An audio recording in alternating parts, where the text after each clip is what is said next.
நீங்கள் பார்த்து கொண்டிருப்பது நியூஸ் 21 செய்திகள். தமிழ்நாடு செய்திகளை உடனுக்குடன் தெரிந்து கொள்ள நியூஸ் 21 செய்திகளை பாருங்கள். சிறப்பு பட்டிமன்றம் நடைபெற்றது. சிவகங்கை மாவட்டம் மானாமதுரையில் சித்திரை திருவிழாவை முன்னிட்டு 34வது ஆண்டு நிலாச்சோருடன் மாபெரும் நகைச்சுவை பட்டிமன்றம் நடைபெற்றது. பட்டிமன்றத்தின் தலைப்பாக மகிழ்ச்சியான வாழ்க்கை என்பது திருமணத்திற்கு முன்பா பின்பா, நடுவராக முனைவர் ரேவதி சுப்லட்சுமி, திருமணத்திற்கு முன்பே என்று பேசிய பேச்சாளர்கள் திருநாவுக்கரசு, டோக்கியோ ராமநாதன், திருமணத்திற்கு பின்பு என்று பேசிய பேச்சாளர்கள் சத்யா மோகன், சிவசங்கரி. மானாமதுரை ரயில்வே வளாகத்தில் நடைபெற்ற பட்டிமன்றத்தை ரயில்வே ஸ்டேஷன் மாஸ்டர் துவக்கி வைத்தார்.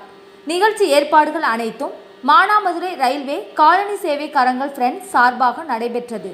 நியூஸ் 21 செய்திகளுக்காக தினேஷ்குமார்.